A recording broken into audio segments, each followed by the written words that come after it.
Hello friends, एक बार सभी का स्वागत है आपके अपने YouTube चैनल गुरु आर्यभट्ट में। तो आज आपके विज्ञान का परीक्षा था। उम्मीद करते हैं आज विज्ञान में आप गर्दा मचा दिए होंगे।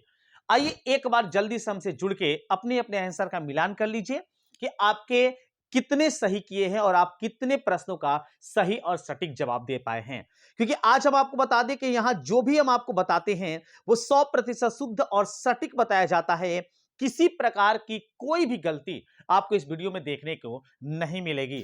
ऐसे हम आपको बता दें कि मेरे पास जो सेट है तो ये सेट डी है बाबू। आपके पास किसी भी सेट का पेपर क्यों ना हो, आप वीडियो को पॉज करके आसानी से सभी प्रश्नों को मिलान कर सकते हैं, क्योंकि आप पूरा कॉन्फिडेंस से मिलान कर लीजिए कि आपके आज के पेपर में कुल कितने ऑब्जेक्टिव सही हुए हैं। तो दिखाते हैं आज का पहला क्वेश्चन क्या है। ये रहा आपके स्क्रीन पर। पहला क्वेश्चन है कि पोटेशियम की परमाणु संख्या 19 है तो इसकी संयोजकता कितनी है। तो 19 का अगर इलेक्ट्रॉनिक विन्यास बनाएंगे तो क्या बनेगा, 1 8 सॉरी माफ कीजिएगा 2 8 8 1। अर्थात आपके सामने देख लीजिए अंतिम कक्ष में एक इलेक्ट्रॉन बचा, इसका मतलब यही इसकी संयोजकता हो जाती है। तो पहले क्वेश्चन का मेरा राइट आंसर होगा मेरे प्यारे बच्चों ऑप्शन नंबर ए। चलिए दिखाते हैं आज का दूसरा क्वेश्चन। सेकंड क्वेश्चन हमारे प्यारे बच्चों था कि एल्केन का सामान्य सूत्र क्या होता है। तो एल्केन का सामान्य सूत्र बी ऑप्शन में सही दिया हुआ है CnH2n+2। ऑप्शन बी जो होगा इसका करेक्ट होगा। चलिए इसके बाद दिखाते हैं आज का तीसरा, फ्लोरीन की परमाणु संख्या कितनी होती है। तो फ्लोरीन जो होते हैं मेरे प्यारे बच्चों इसकी परमाणु संख्या होती है 29। ऑप्शन सी जो होगा इस तीसरे का सही होगा।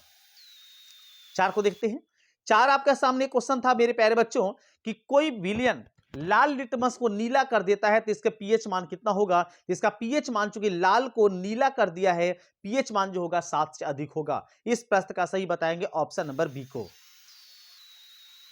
आइए बच्चों देखते हैं हम अपना पांचवा क्वेश्चन।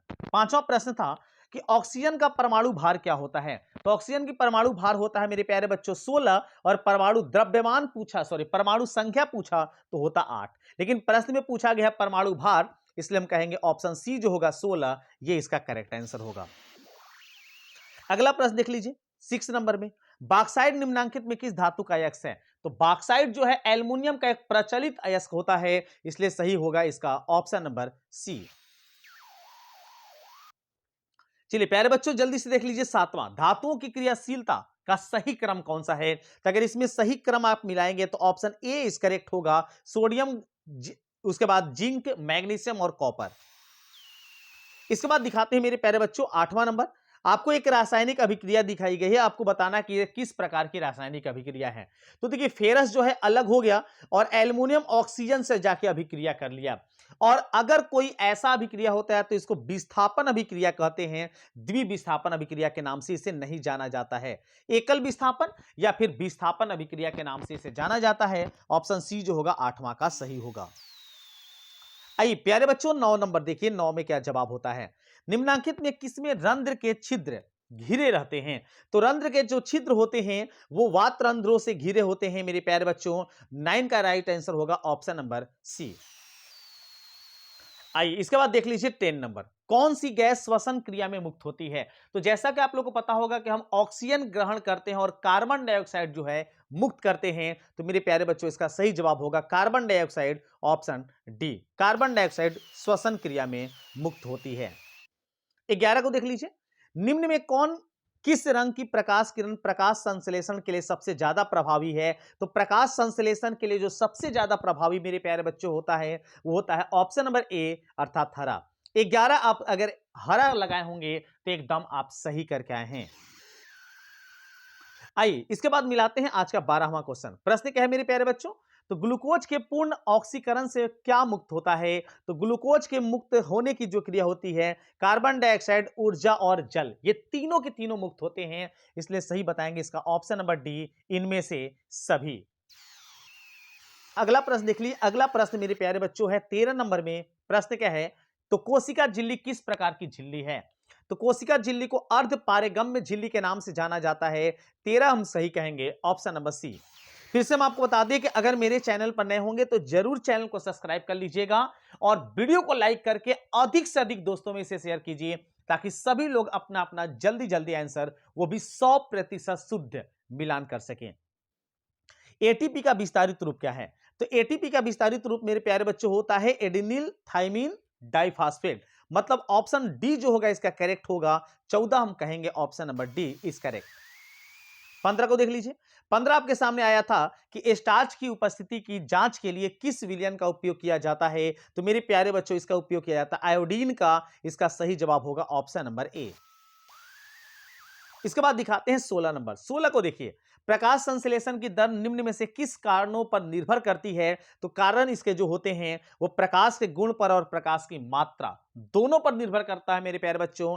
इसलिए इसका सही जवाब होगा ए और बी दोनों। हम कहेंगे इस प्रश्न का आंसर होगा ऑप्शन नंबर सी। 17 देख लीजिए, रक्त का लाल रंग निम्नांकित में किस प्रोटीन की उपस्थिति के कारण होता है? तो रक्त में लाल जो होता है वो हीमोग्लोबिन के कारण मेरे प्यारे बच्चों होता है। ऑप्शन बी जो होगा इसका करेक्ट आंसर होगा। 18 देखिए, 18 का मिलान कीजिए। 18 में आप क्या लगा के आए हैं और क्या इसका सही जवाब होगा? प्रश्न है कि क्लोरोफिल वर्णक का रंग होता है। तो क्लोरोफिल वर्णक जो होता है मेरे प्यारे बच्चों ये हरे रंग का होता है। प्रश्न का सही जवाब होगा ऑप्शन नंबर डी। 19 देखिए, दांत का कठोरता भाग है। दांत जो होता है इसमें कठोर भाग कौन सा होता है? तो दांत का कठोरता भाग जो होता है मेरे प्यारे बच्चों वो होता है इमाइलेज, अर्थात ऑप्शन बी जो होगा एनामिल, ये सही होगा। 20 देख लीजिए, 20 है कि थोरैक्सिन हार्मोन के संश्लेषण में किसका होना आवश्यक है? तो थायरॉक्सिन जो हार्मोन होता है मेरे प्यारे बच्चों ये आयोडीन के कारण होता है। अर्थात इस प्रश्न का सही आंसर होगा ऑप्शन नंबर बी। और इसी आयोडीन के कमी से हमारे थायरॉक्सिन जो ग्रंथि होती है उसमें सूजन हो जाता है और हमें गले का रोग मतलब घेंघा उत्पन्न हो जाता है। 21 को देखिए, अपघटक का उदाहरण है। इसमें अपघटक कौन सा है मेरे प्यारे बच्चों? इसमें अपघटक का नाम अगर लिया जाए तो कवक जो होगा ये अपघटक के रूप में जाना जाएगा। ऑप्शन बी जो होगा इस प्रश्न का सही आंसर होगा। 22 को देख लेते हैं, पृथ्वी पर ऊर्जा का मुख्य स्रोत क्या है? तो मेरे प्यारे बच्चों पृथ्वी पर सबसे बड़ा जो ऊर्जा का स्रोत है वो हमारा सूर्य अर्थात सन है। ऑप्शन डी जो होगा इसका करेक्ट आंसर होगा। फिर से बता दें कि जो भी आज हम आपको बताने वाले हैं वो पूरी तरीके से क्वेश्चन बताने वाले हैं और आंसर दम सटीक बताएंगे। आराम से एक एक प्रश्नों का आप सही सही मिलान करते जाइएगा। 23 को देख लीजिए, निम्नलिखित में कौन पर्यावरण का हिस्सा है? तो हमारे पर्यावरण का हिस्सा वायुमंडल, जलमंडल, स्थल मंडल ये तीनों के तीनों हैं। इसलिए इस प्रश्न का सही बताएंगे ऑप्शन नंबर डी इनमें से सभी। ऑप्शन डी को जो होगा मेरे प्यारे बच्चों एकदम करेक्ट आंसर होगा। आइए प्यारे बच्चों देख लीजिए 24 का मिलान कीजिए क्या होता है। एक वन पारिस्थितिक तंत्र में कितने पोषी स्तर होते हैं? तो वन जो पारिस्थितिक तंत्र होता है मेरे प्यारे बच्चों इसमें मुख्य रूप से 3 पोषी स्तर होते हैं। प्रश्न का सही जवाब होगा 24 का ऑप्शन नंबर सी। 25 को देखिए, 25 हमारे पास था कि निम्नलिखित में कौन ऊर्जा का अनवीकरणीय स्रोत है? तो अनवीकरणीय स्रोत मतलब जिसकी पूर्ति प्राकृतिक रूप से पुनः नहीं की जा सकती है उसको अनवीकरणीय स्रोत कहते हैं। और ऐसा एग्जांपल है यहां दिया हुआ ऑप्शन नंबर सी में अर्थात पेट्रोलियम। 25 का हम बताएंगे option C is correct answer. इसके बाद देख लीजिए 26 नंबर। 26 से मेरे प्यारे बच्चों कि जीवाश्म ईंधन की ऊर्जा का वास्तविक स्रोत क्या होता है? तो जीवाश्म ईंधन का सबसे बड़ा स्रोत जो होता है वो होता है कौन सा? अपना सूर्य अर्थात सन। ऑप्शन बी जो होगा इसका करेक्ट आंसर होगा। सवाल अगर यह पूछा होता कि सूर्य में ऊर्जा का स्रोत क्या है तो नाभिकीय संलयन होता, जबकि यहां पर सही जवाब होगा ऑप्शन नंबर बी। 27 को देखिए, जो दहन कर उष्मा उत्पन्न करते हैं उसे कहा जाता है। तो दहन के द्वारा उष्मा उत्पन्न करने वाला जो ये पदार्थ या यंत्र होता है उसको हम लोग ईंधन के नाम से जानते हैं मेरे प्यारे बच्चों। ऑप्शन बी जो होगा इसका करेक्ट आंसर होगा। वीडियो को आप अधिक से अधिक दोस्तों में शेयर कीजिए ताकि सभी लोग जल्दी जल्दी अपना अपना आंसर आराम से और सही और सटीक मिलान कर सके।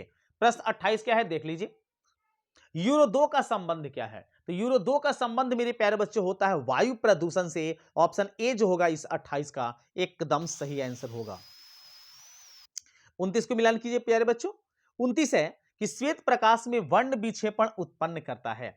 तो वर्ण विक्षेपण जो क्रिया होती है ये प्रिज्म के द्वारा उत्पन्न होता है। इस प्रश्न का 29 का हम सही बताएंगे, एकदम सही बताएंगे ऑप्शन नंबर डी। फिर से बता दें कि जो भी हम आपको बताएंगे एकदम याद रखिएगा 100% शुद्ध और सटीक बताया जाएगा। कोई भी प्रश्न गलती से भी गलती नहीं होगा मेरे प्यारे बच्चों। सौर ऊर्जा को सीधे विद्युत में बदलने वाली युक्ति को क्या कहते हैं?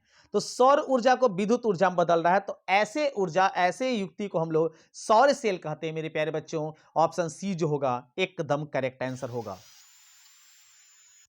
31 देखिए, निम्नलिखित में कौन प्रबल क्षारक है? इसमें क्षारक बताना कौन प्रबल है। तो प्रबल क्षारक के रूप में जाना जाता है वो है सोडियम हाइड्रोक्साइड। मतलब मेरे इस प्रश्न का सही जवाब मेरे प्यारे बच्चों हो जाएगा ऑप्शन नंबर ए।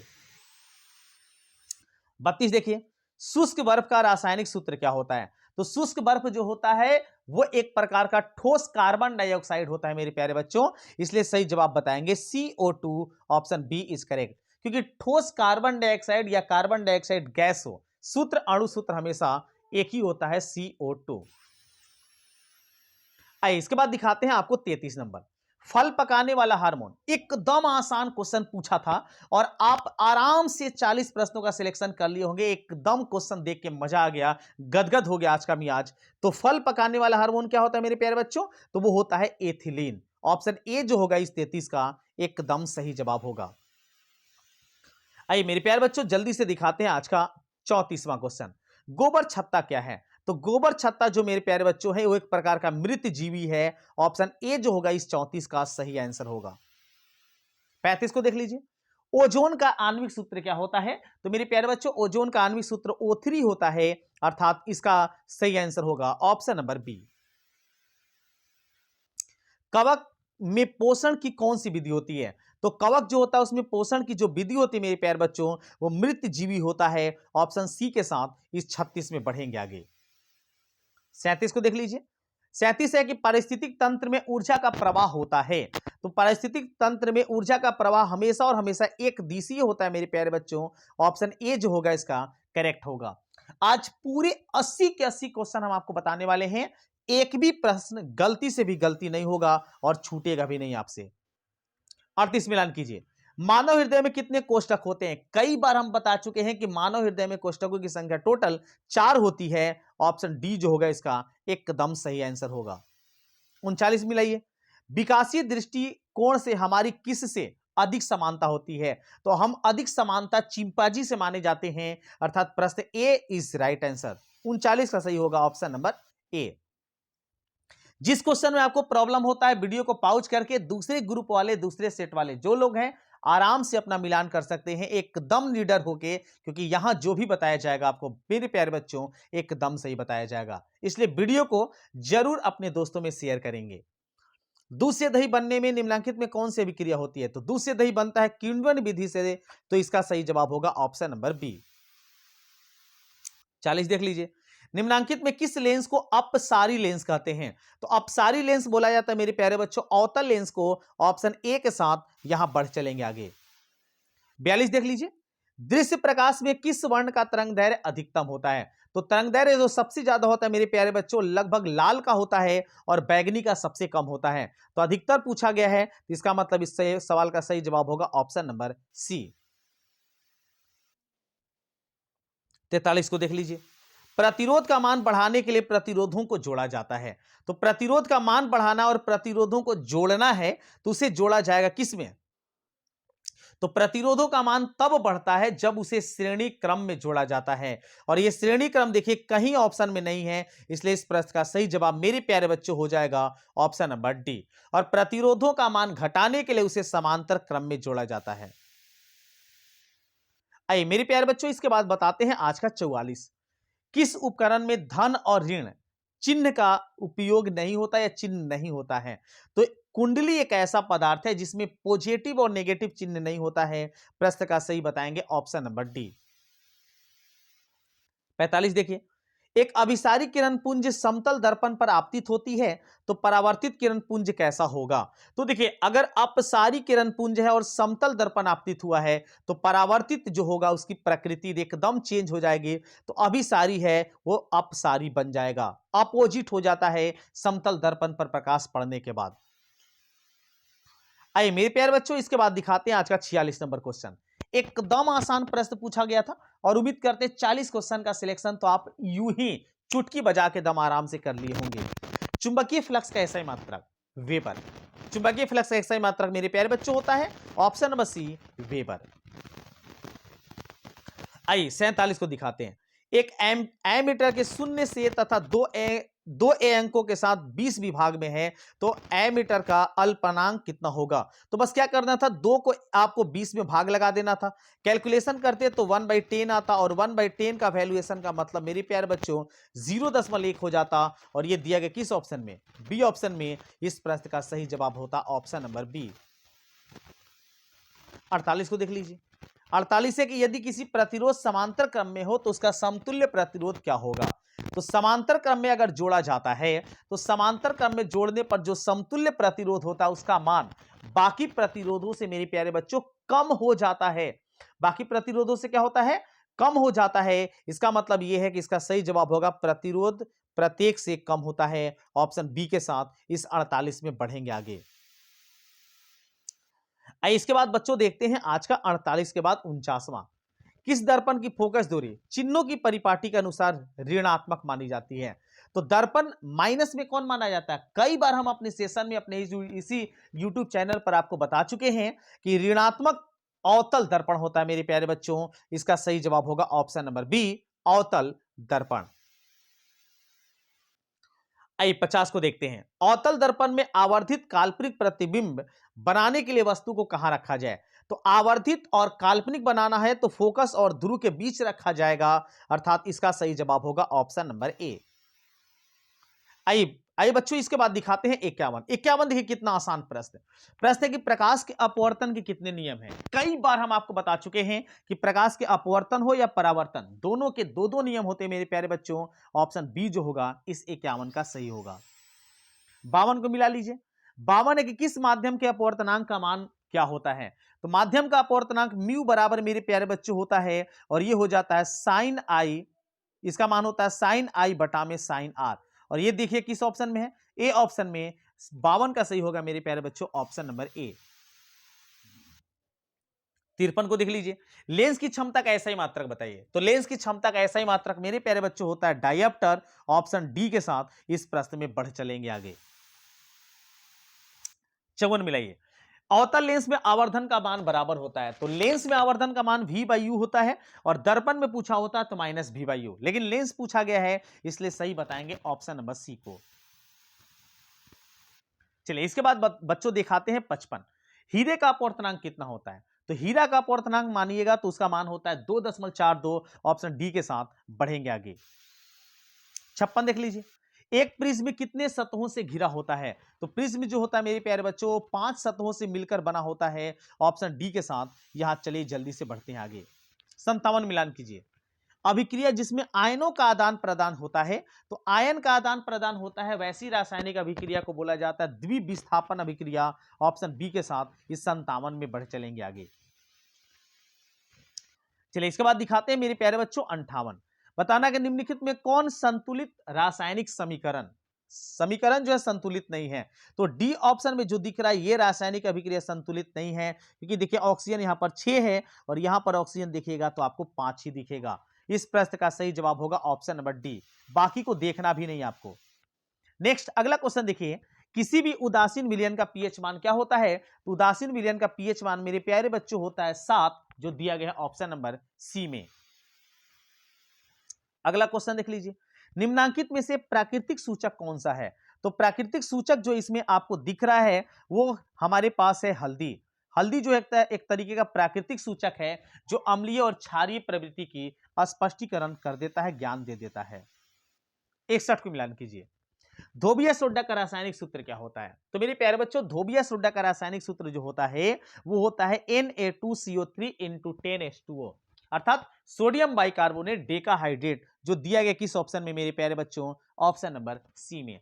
एकदम वीडियो को लाइक कीजिए, और अगर मेरे चैनल पर नए हैं तो जरूर चैनल को सब्सक्राइब कर लीजिएगा, और इस वीडियो को आप सभी दोस्तों में शेयर कीजिए, क्योंकि यहां बहुत अच्छे से आपको यह प्रश्न स्पष्ट किया जा रहा है। 62 देखिए। निम्नलिखित में कौन विजातीय यौगिक है? विजातीय यौगिक कई बार हम अपने सेशन में इसको पढ़ा चुके हैं और आपको बता भी चुके हैं कि विजातीय जो यहां पर है वो मेरे पास है बाबू प्लास्टर ऑफ पेरिस, जो दिया गया ऑप्शन नंबर डी में। खड़िया, चूना पत्थर और संगमरमर ये तीनों एक ही प्रकृति के होते हैं। 63 देखिए। सबसे कठोर पदार्थ कौन सा है? सबसे कठोर प्राकृतिक पदार्थ जो होता है मेरे प्यारे बच्चों, वो हीरा होता है। इस प्रश्न का सही बताएंगे ऑप्शन नंबर डी। 64 का मिलान कर लीजिए, थोड़ा सा देख लीजिएगा, थोड़ा सा नीचे हम घसक गए, लेकिन ध्यान से देखिएगा। 64 हम आपको दिखा देते हैं। 64 देखिए, निम्नांकित में कौन सा आयन लाल लिटमस पत्र को नीला कर देता है? तो लाल जो है वो क्षारीय प्रवृत्ति का होता है पदार्थ, वो करता है, इसलिए इसका सही जवाब होगा OH माइनस, ऑप्शन बी के साथ इस 64 में बढ़ेंगे आगे। 65 को देख लीजिए। 65 आपके पास है कि कार्बन हाइड्रोजन से संयोग कर क्या बनाता है? काफी आसान क्वेश्चन। कार्बन और हाइड्रोजन जब एक साथ रासायनिक अभिक्रिया करते हैं तो ये हाइड्रोकार्बन बनाते हैं मेरे प्यारे बच्चों। 65 का सही हो जाएगा ऑप्शन नंबर सी। चलिए 66 को देख लीजिए। 66 आपके सामने प्रश्न था कि बोरॉन एवं एल्युमिनियम आवर्त सारणी के किस वर्ग में आते हैं? तो आवर्त सारणी में टोटल 18 वर्ग होता है और उसमें से 13वां जो वर्ग होता है मेरे प्यारे बच्चों, इसमें बोरॉन और एल्युमिनियम को स्थान दिया गया है। सही होगा ऑप्शन नंबर सी। 67 को देख लेते हैं। मूत्र का पीला रंग किस वर्णक के कारण होता है? तो हम जो पेशाब करते हैं उसमें पीला जो रंग होता है मेरे प्यारे बच्चों, ये होता है मुख्य रूप से यूरोक्रोम के कारण। ऑप्शन बी जो होगा इसका करेक्ट आंसर होगा। चलिए इसके बाद अगला क्वेश्चन देख लीजिए। अगला प्रश्न आपके सामने है 79 में कुछ मिस्टेक क्वेश्चन से एक पेज हमारे पास नहीं है, आप उसको देख लीजिएगा, उसका आंसर आप कमेंट में जरूर बताइएगा। और आप किस जिले से वीडियो को देख रहे हैं जरूर कमेंट कीजिएगा, ताकि ये अनुमान लगाया जा सके कि किस जिले का रिकॉर्ड या किस जिले का रिजल्ट जो है वो इस बार 2023 में बेहतर होने वाला है। चैनल को जरूर सब्सक्राइब कर लीजिएगा, क्योंकि सबसे पहले आपको हम बताने वाले हैं कि आपका रिजल्ट कब आएगा और कब आप रिजल्ट के बाद आगे क्या करेंगे। निम्नलिखित में कार्बोनिक समूह का संकेत क्या होता है? कार्बोनिक समूह मतलब कार्बोक्सिलिक अम्ल का वो होता है COOH, जो दिया गया मेरे प्यारे बच्चों ऑप्शन नंबर बी। चलिए इसके बाद बढ़ते हैं आज के अंतिम क्वेश्चन की ओर। और इस तरीके से काफी आसानी से आज का पूरे 80 के 80 क्वेश्चन हम आपके सामने एकदम लाइव तरीके से सारे क्वेश्चन का सही और सटीक जवाब बता दिए। कल के लिए एकदम आप तैनात रहिए। आज शाम में 7 बजे देखना ना भूलें सामाजिक विज्ञान का एक स्पेशल सीरीज, उसे देखिए ताकि आप कल की तैयारी आराम से कर सकें। निम्नलिखित कार्बनिक यौगिकों में कौन यौगिक एल्काइन है? एल्काइन बताना है। तो एल्काइन जो इसमें समूह में बाबू होता है वो एल्काइन कौन सा है? तो एल्काइन आपका एसिटिलीन है, जो दिया गया किस ऑप्शन में? ऑप्शन नंबर सी में। तो इस वीडियो में इतना ही, मिलते हैं अगले वीडियो में कुछ और नया टॉपिक के साथ। तब तक सभी को वंदे मातरम।